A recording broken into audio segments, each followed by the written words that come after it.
Viva Voz, com Vera Magalhães.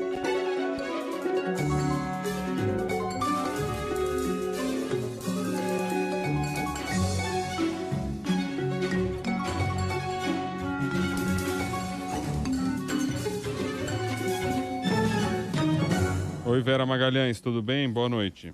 Boa noite, Rodrigo. Boa noite, Carol. E a todo mundo que nos ouve e nos assiste neste dia quentíssimo. Só falo e aí. Vera. Só falo e aí, é ótimo. E aí, por onde você quer começar, Bocardi? Você escolhe, já são 6h06, a hora é farto. dobrada. Já vi que você está na pressão por causa do seu tempo, eu quero falar o mínimo possível. Não, hoje é um dia bem animado, né? Presidente Jair Bolsonaro enfrentando aí um dia complexo, com revelações a respeito do contrato de compra da Covaxin.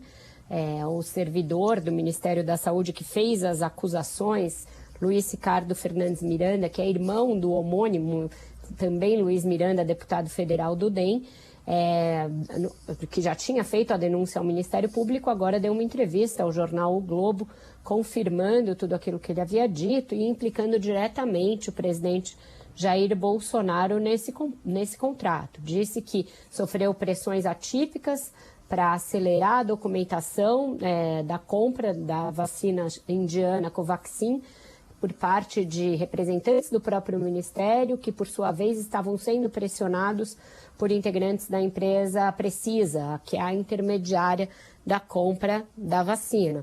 E ele recebeu ligações, inclusive às 23 horas de uma sexta-feira, em março, e relatou isso no encontro presencial, pessoalmente, com o presidente Jair Bolsonaro, em 30 de março, encontro realizado na casa do presidente Jair Bolsonaro, no encontro do qual ele tem fotos, portanto, um registro da existência do encontro. Ele diz que Bolsonaro se mostrou surpreso e que teria dito que iria mandar a Polícia Federal investigar.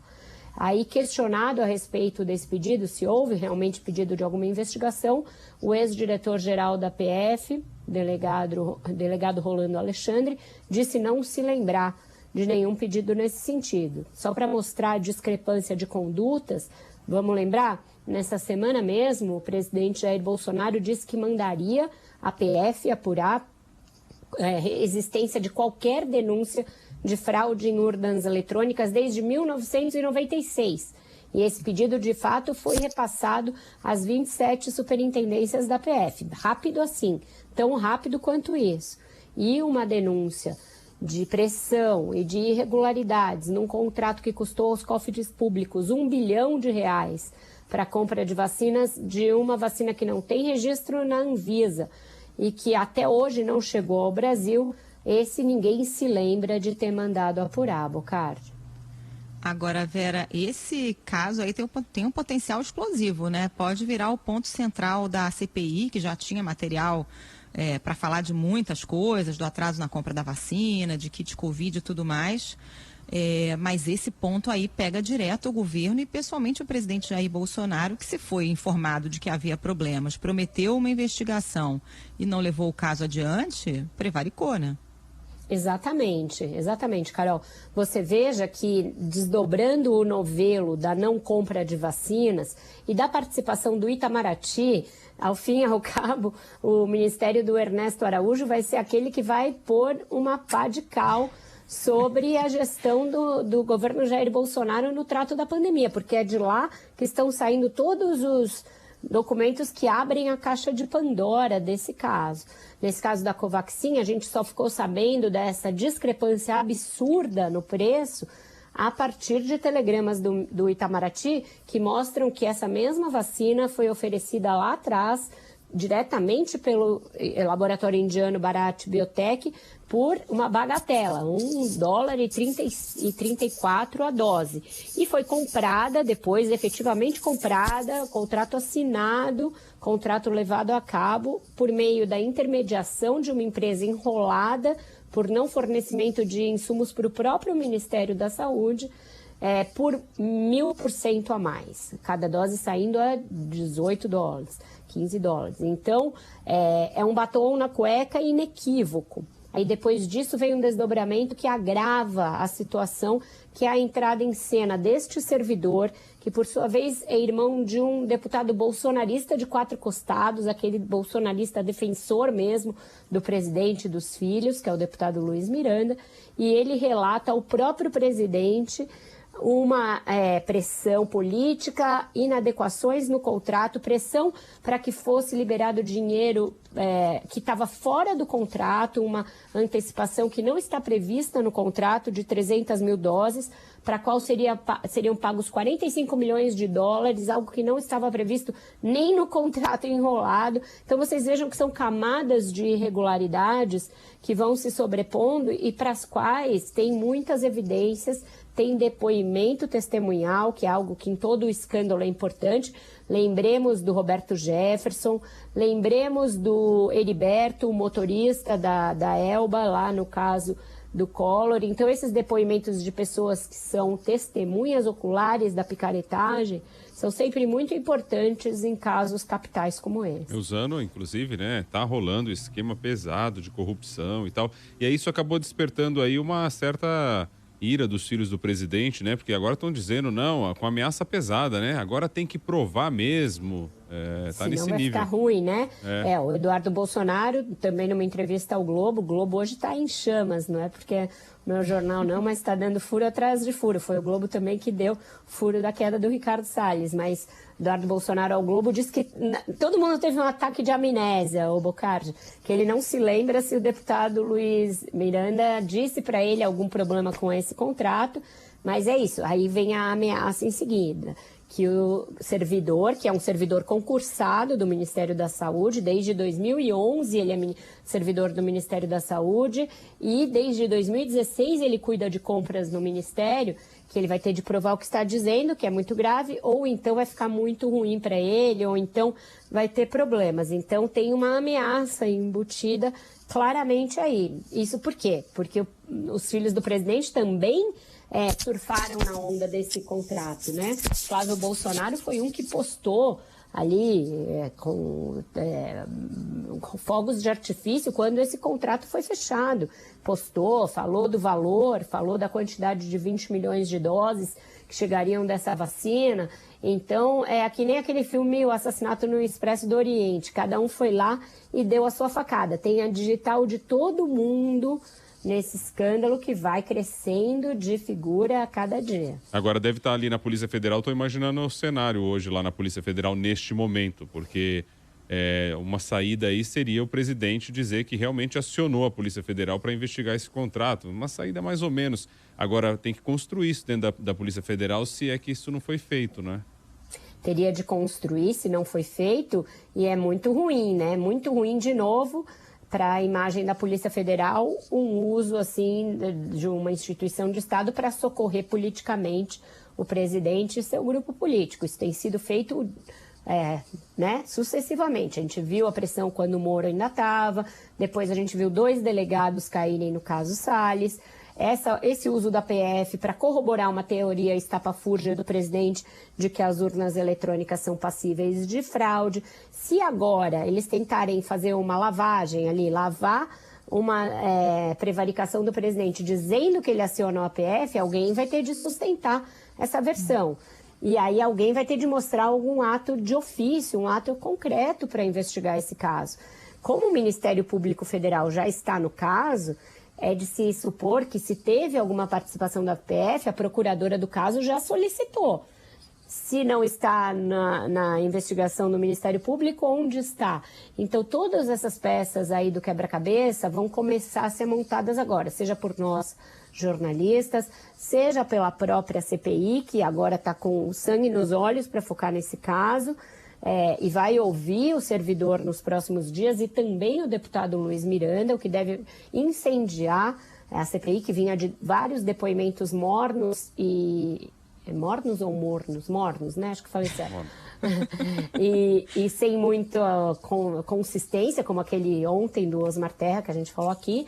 Então, a gente vai assistir ainda muitos desdobramentos desse caso, que é gravíssimo. Além de tudo, o presidente tinha falado diretamente com o primeiro-ministro da Índia sobre esse contrato. Então, tem muita digital do Bolsonaro nele.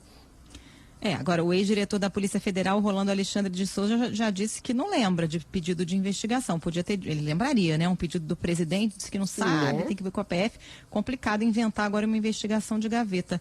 Agora, Vera, tem a digital do Centrão aí também, né? Porque a gente sabe que o lobby da Covaxin e também da Sputnik vem via Centrão da Câmara.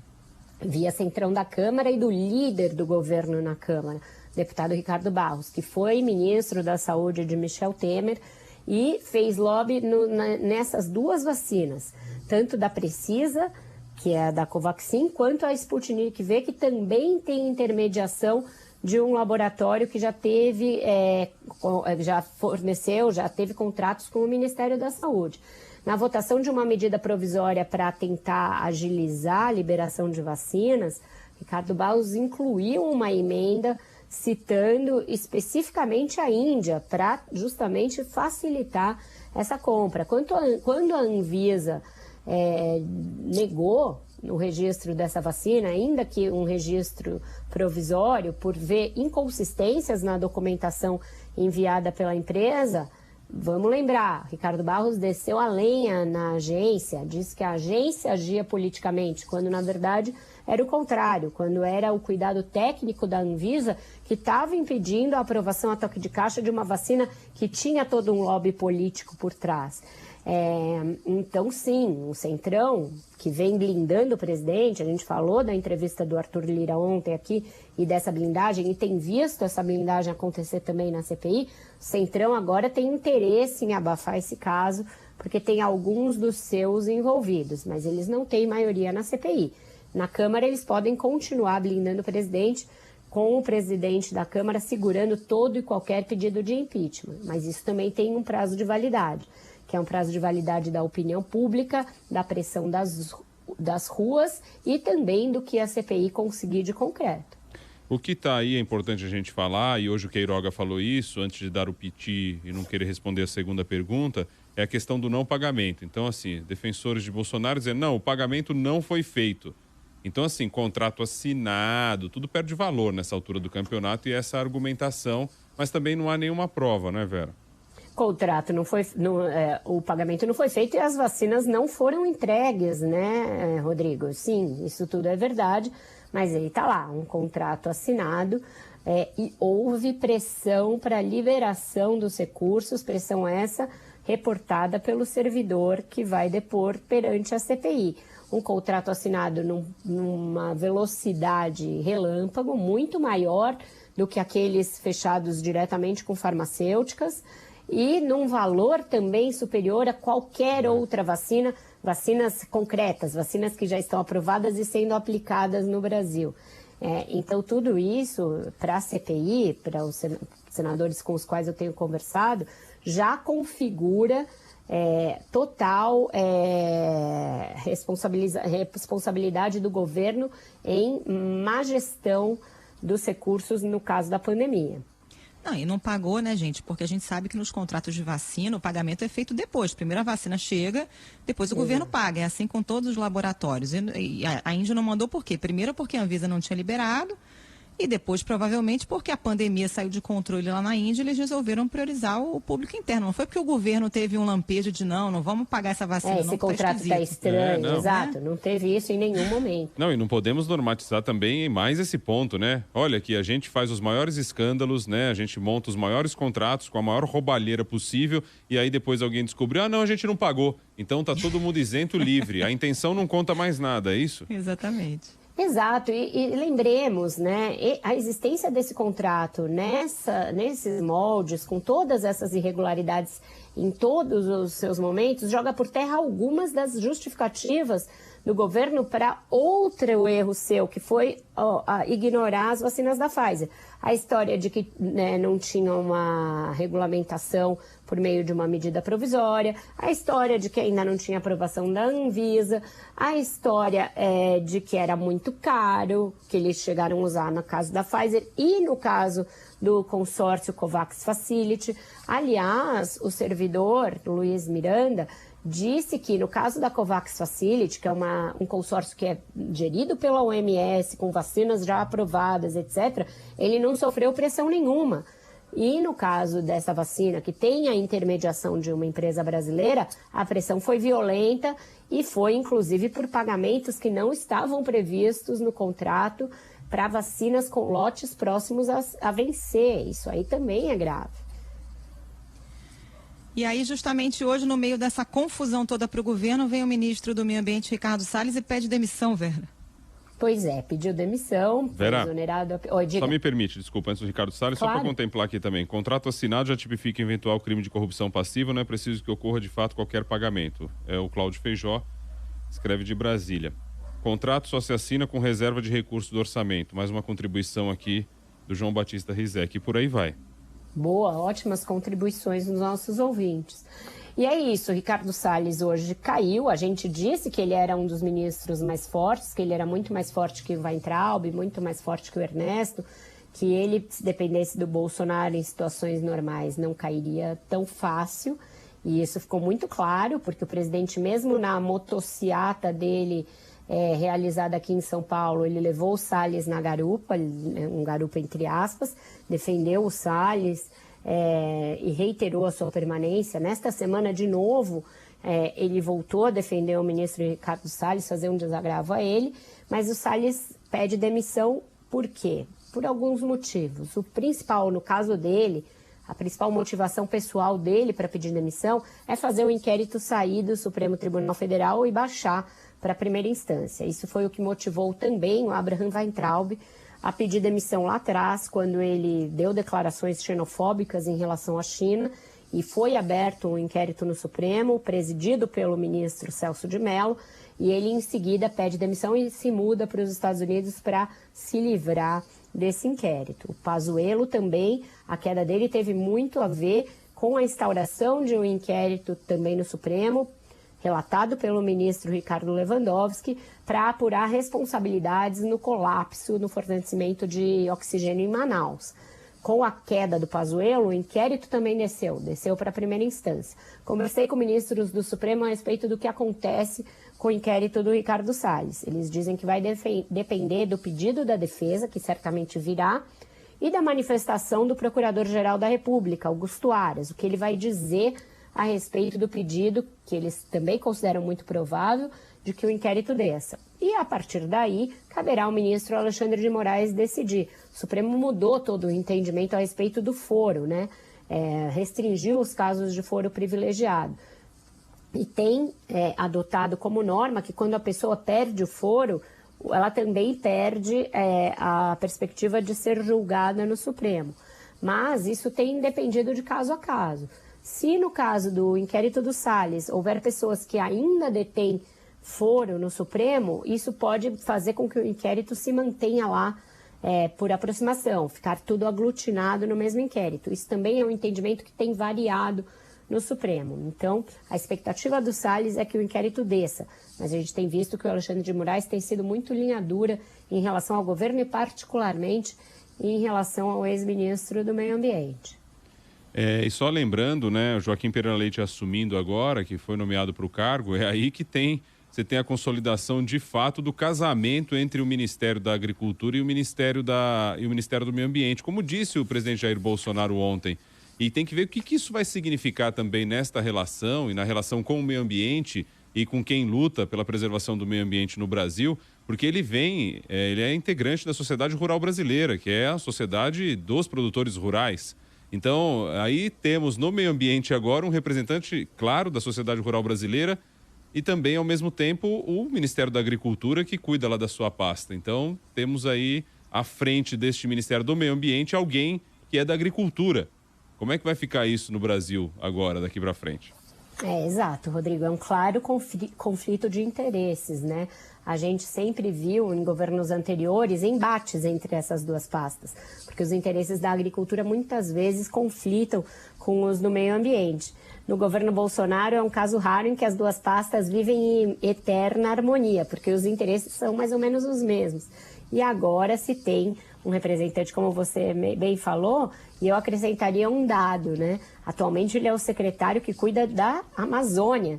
Então está sendo promovido pelo bom trabalho, entre aspas, realizado na Amazônia com os sucessivos recordes de desmatamento, com os problemas que se agravam a cada vez mais de garimpos ilegais na Amazônia, de abate ilegal de árvores, de queimadas.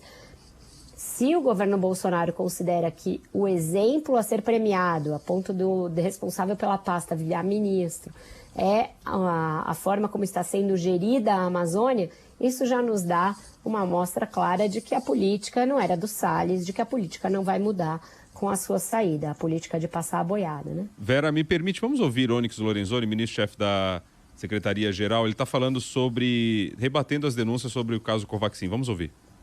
Sobre as acusações assacadas hoje contra o presidente da República, quero dizer 3 coisas importantes.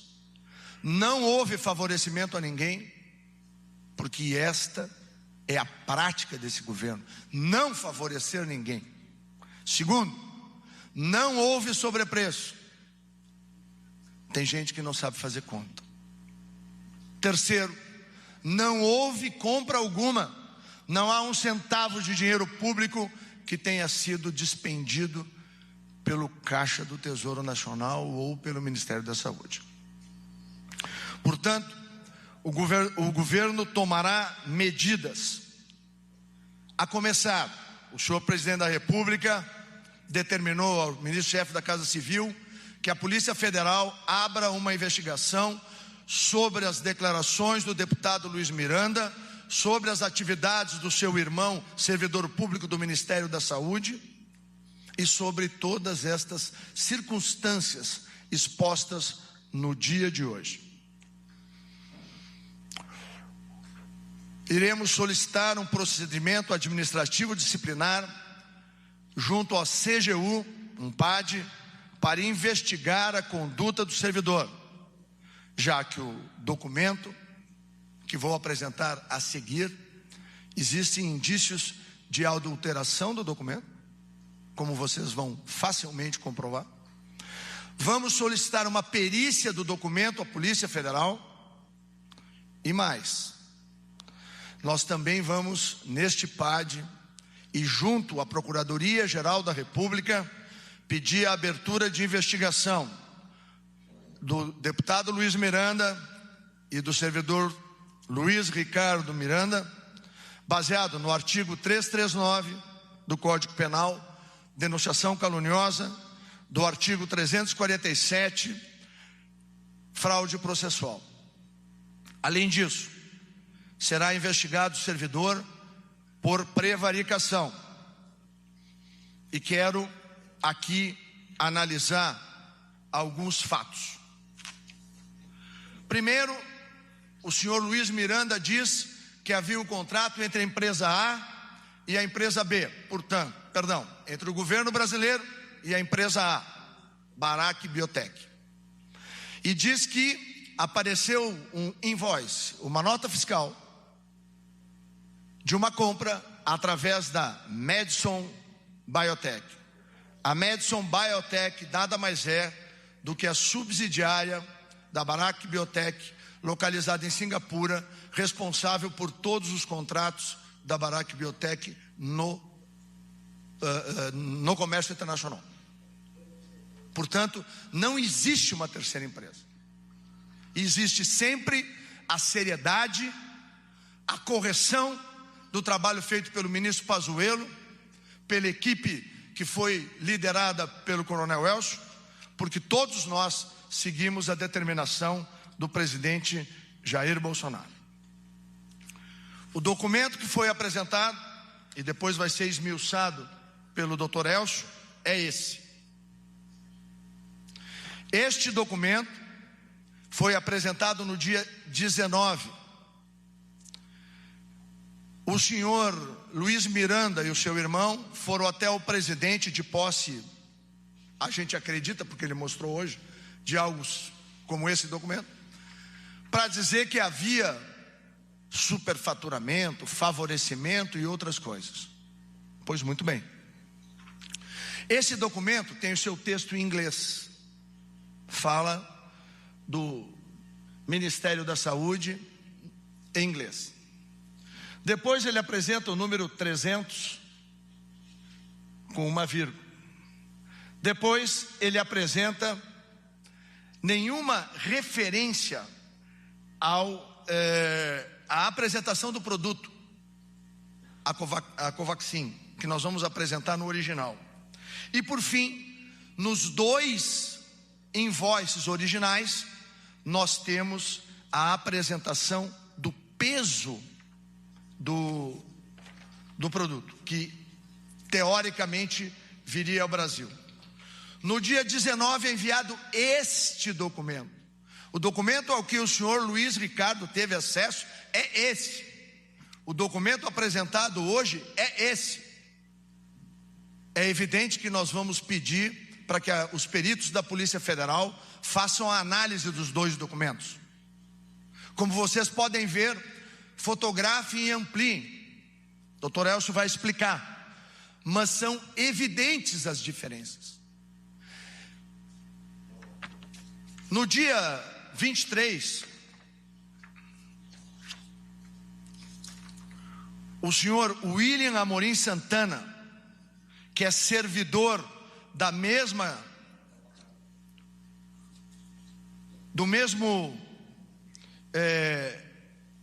mesmo espaço, né? Do mesmo departamento, subordinado ao senhor Luiz Ricardo, enviou este e-mail à senhora Emanuela Medrades, que era representante da Barac Biotech.